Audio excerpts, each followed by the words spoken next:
Hello, 8th grade. So today we're going to be doing an extension for exponent practice. So these problems are a little bit tougher than what you've been seeing in class, but it's going to be pushing you to think about exponents even more. So for the first problem, it says which of the following are equivalent to 3 squared over 3 to the 5th. If you have a multiple choice problem like this, the first thing you want to do is simplify that. That should be your first step. Now you have two ways that you can simplify this. The first is by expanding. So I can write it out. 2 3's on the top, 5 3's on the bottom. And then I can cross them off. So I'll match 1 and 1 here, 1 and 1 here. I'll have 3 3's left. Are these 3's in my numerator or denominator? Right, they're in my denominator. So when I rewrite it, I'll put them in my denominator. I can write 3 times 3 times 3 as what? 3 to the 3rd power, which is better called what? Right, it can be also called 3 cubed. And then what will my numerator be? Yep, my numerator will be 1. Because when I cross off these numbers, you cross them off because they equal 1. All right, so now I have 1 over 3 to the 3rd power, which can be rewritten using a negative exponent as 3 to the negative 3rd. Going back to this first problem, the second way to do it is that you can do it as 3. You can use your exponent rules. When I am dividing with the same base, what do I do to my exponents? Yeah, I subtract them. So I can do 3 to the 2 minus 5, which will also give me 3 to the negative 3, or 1 over 3 cubed. Okay, so now I'm going to look through my answers and see if any of them match. I immediately see that B will be one answer, 3 to the negative 3rd power. I also immediately see that 3 to the negative 3rd power is not the same as 3 to the 3rd power, so you can just cross that one off. Now I'm going to go through and look at my other answers. For A, I have 1 over 27, or 1/27. Up here, I have 1 over 3 to the 3rd power. So I'm going to think to myself, is 3 to the 3rd power, or 3 cubed, the same as 27? Try that out on your own and answer it independently. Yep, you're right. It is. This is the same as 1 over 3 times 3 times 3. So we have our second answer, A. Then we get to our third answer, 3 cubed times 3 to the negative 6. In order to figure out if these match, I need to simplify it. What do I do when I am multiplying with the same base? Yep, I add my exponents. So 3 to the 3rd power plus negative 6 is 3 to the what? What's 3 plus negative 6? Right, negative 3. So I have 3 correct answers, A, B, and D. Moving on to my second problem is similar. It's which of the following is equivalent to 5 to the 8th power times 5 to the negative 5th power? So again, just like we did in the first one, we need to simplify our original expression. When I am multiplying with the same base, what do? Right? I add my exponents. So 8 plus negative 5. 8 plus negative 5 is what? Yeah, it will be 3. So 5 to the 3rd power, which is the same as 5 cubed. All right, so now which of the following are equivalent to 5 cubed? I'm going to go through my answers and see if they equal 5 cubed. Immediately, I see A is not true. 5 to the 13th power is not the same as 5 cubed. B is true. That's our simplified version of this one. And then for these two, I need to do a little bit of simplifying. So for this first one, I am doing what operation? Right, I am doing division. So what do I do with my exponents when I have the same base and I am dividing? Yes, I subtract my exponents. So I'll have 5 to the 8 minus negative 5. What is 8 minus negative 5? Remember our integer rules. Yep, It's 13. So I have 5 to the 13th power. So C is not correct. For the last one, I have 1 over 5 cubed. I know that this can be rewritten as what type of exponent? Right, a negative exponent, because it was what? Because it was a fraction. So I can rewrite 1 over 5 cubed as 5 to the negative third power. All right, we have 2 more problems that we're going to do together, and then I'll release you to independent practice. So for the next one, it says simplify 2 squared over 2 to the 6th power in parentheses with a negative 1 exponent outside the parentheses. I have a lot going on in this problem, so I need to follow my order of operations in order to solve it. And I remember my order of operations tells me parentheses, exponents, multiplication, division, addition / subtraction. So the first thing I need to do is simplify what's in my exponent. Inside of my exponents, I see a fraction. A fraction is the same as what? Yes, it is the same as division. So I am dividing 2 exponents with the same base. Dividing 2 exponents with the same base, what can you do to the exponent? Yeah, you can subtract the exponent. So I'm going to rewrite this as 2 raised to the 2 minus 6 with my negative 1 still outside of my parentheses.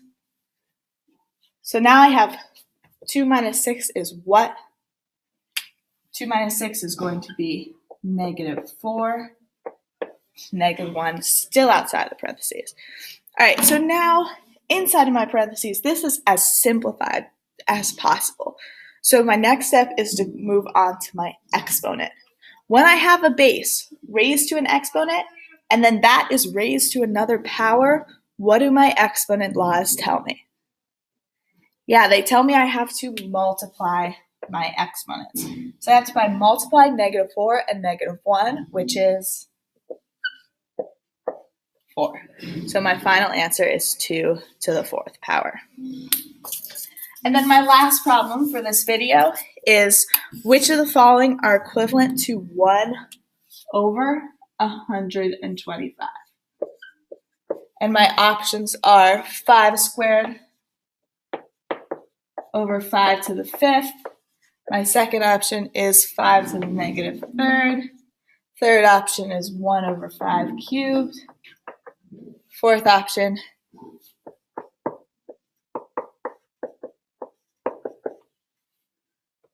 and okay. So now I need to go through these and see which of the following will be equal to this.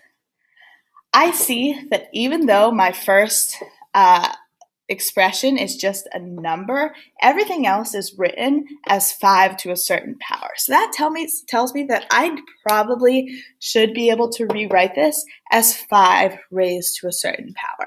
So I'm just going to look at 125 now. How can I write 125 as 5 raised to another power? Pause the video and try that on your own. Okay, so yeah, we can try this out by just starting to multiply our 5s. 5 times 5 will give us 25. Still too small, so I'm going to keep multiplying. Times 5 again will give us 125. So I see 5 times 5 times 5, which is the same as 5 to the 3rd power or 5 cubed. So I can rewrite 125 as 5 cubed. My numerator will stay the same and be a 1. So 1 over 125 is the same as 1 over 5 cubed. I can rewrite this because it's a fraction as a negative exponent. So 5 to the negative 3rd power. So which of the following is equal to 5 to the negative 3rd power? Let's go through. I see B, 5 to the negative 3rd power. I see C, which is the same as what we got before we turned it into a negative exponent. And then I have 3 other examples that need to be simplified more. So for A, I have 5 squared over 5 to the 5th. I can subtract my exponents. Why do I know to subtract my exponents? Right, because it's division. I'll get 5. 2 minus 5 is what?